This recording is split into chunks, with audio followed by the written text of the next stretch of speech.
My name is Sarah, and this is the story of how my Valentine's date turned into the worst night of my life. You might think I'm being dramatic, everyone has bad dates, right? But mine was a nightmare that's still haunting me to this day. It all started when I decided to get back into dating. I'd just gotten out of a long relationship, and after months of isolation and focusing on myself, I finally felt ready to open up to the idea of meeting someone new. Valentine's Day was coming up, and while I wasn't expecting anything serious, I thought it would be nice to have a fun night out. So, I created a Tinder account. Nothing flashy. Just a few pictures of me at coffee shops, on hikes, and smiling with friends. And a simple bio, looking for someone who can make me laugh. A few days later, I matched with Jason. His profile was simple enough, charming smile, the kind of guy you'd expect to find in an indie movie.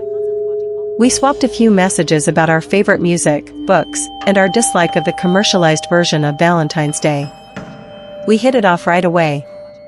We made plans to meet at a small, cozy Italian restaurant in the heart of the city. The kind of place with dim lighting, red candles, and an ambience that screams romantic. I'd been a bit nervous about meeting someone new, but Jason's messages were reassuring.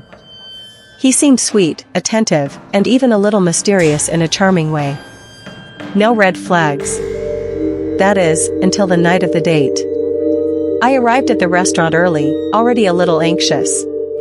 But as I walked in, I was greeted by the warm atmosphere, the soft music playing in the background, and the sweet smell of garlic and fresh pasta. I took a seat at the table near the window, giving me a view of the street outside. The city was covered in a thin layer of snow, and the streetlights cast long, glowing shadows. I checked my phone for the 5th time, hoping to see a message from Jason saying he was on his way. But there was nothing. I was just about to send him a quick text when a man walked in, and I froze. It was Jason. He was dressed casually in a button-down shirt and jeans, his dark hair tousled perfectly. He was handsome, in a way that felt effortless. As he walked toward me, I smiled and stood up to greet him. But then something odd happened. He seemed distracted. Not in a way that was obvious, but something about his eyes didn't match the warm smile he gave me. "Hi, Sarah," he said, extending a hand. "I'm so sorry I'm late."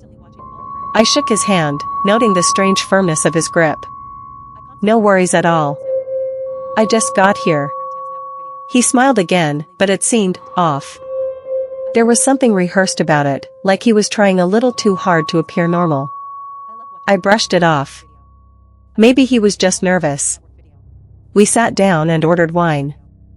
The conversation started off like any other date. We talked about our jobs, our interests, and what we liked to do in our free time. He was charming, maybe a bit too charming, but I didn't think much of it. The evening went on, and I started to relax. That is, until I noticed something strange. Jason kept glancing at his phone, even though he wasn't receiving any messages.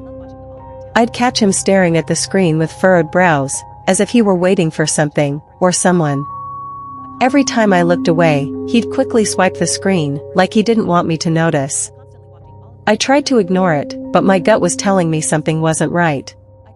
The evening wore on, and the more I talked to Jason, the more I started to feel unsettled. His stories didn't line up. Small details that I should have brushed off, like how he described his last vacation or how his work schedule never seemed to make sense, kept nagging at the back of my mind. But I couldn't place it. Something about him didn't add up. Then it happened. We were having dessert, tiramisu, and he mentioned a concert he was going to the next weekend. I asked him what band he was seeing, and he froze.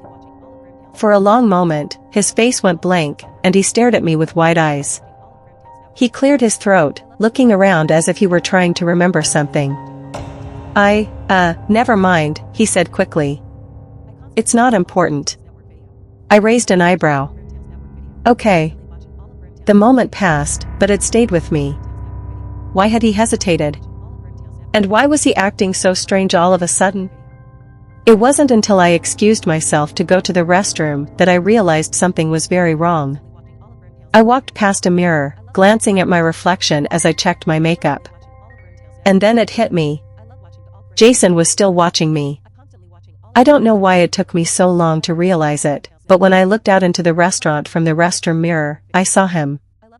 He was sitting at the table, looking down at his phone, but he was no longer smiling. His face had gone blank, like he wasn't even really there. I froze.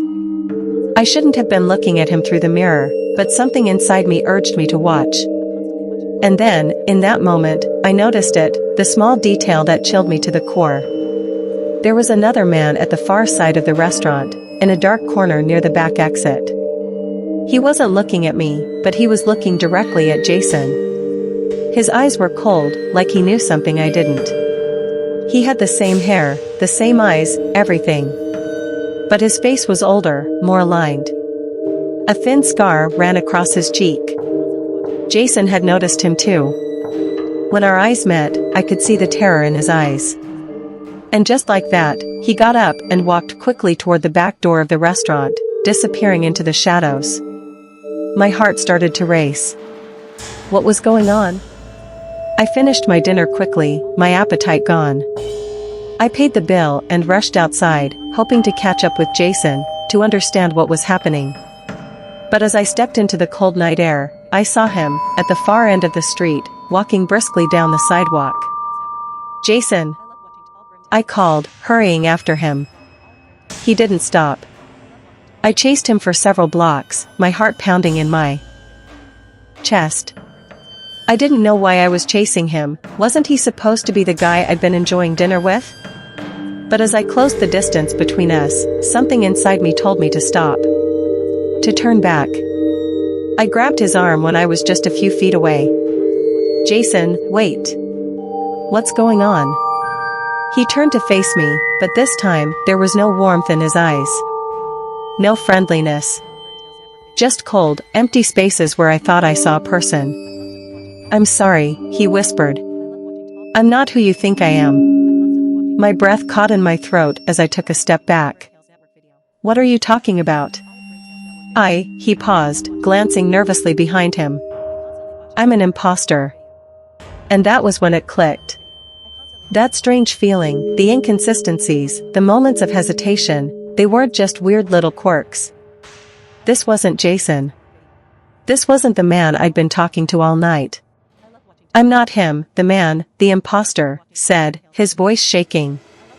I don't know why I'm here, but I have to go. Please, don't follow me. And then he turned and ran. I didn't know what was happening, but I knew one thing for sure, I had to find out. I spent hours walking the streets, searching for him. I didn't even know why. Maybe it was the sense of betrayal, maybe it was the gnawing fear in my gut that told me something terrible was going on. But I never found him again. The next morning, I checked the news. And there it was. A missing persons report about Jason, my Jason. The man I'd been with for hours last night. He'd been missing for over 2 years. I went back to the restaurant, hoping to find answers, but no one remembered seeing the man I'd spent the evening with. They only remembered me, the woman who came in alone. I never saw him again, but I'm sure he was there, somewhere. And whoever, or whatever, he was, it wasn't the man I met that night. The imposter took his place. Now, as I sit in my apartment, I can't help but wonder, was it really him all along, or did I just let myself believe it? Either way, I'll never forget that night. And I'll never stop wondering if the man I saw was the imposter, or if I ever really met Jason at all. As the final echoes of the tale fade into the darkness, remember this, in the shadows where fear takes root, the true horror lies not in the creatures that lurk, but in the darkness within ourselves. We tell these stories not just to scare or entertain, but to confront the fears that we try so hard to ignore. So as you step back into the light of the real world, carry with you the lessons of the night. The monsters we create are reflections of our deepest anxieties, and the strength to overcome them is within each of us. Sleep well, and remember, in the realm of fear, we are the true masters of our fate. Good night, and may your dreams be free of shadows. If you enjoy this video, don't forget to like, Subscribe and click the notification bell for you to see my future update on this channel. Stay safe and always remember to lock your doors.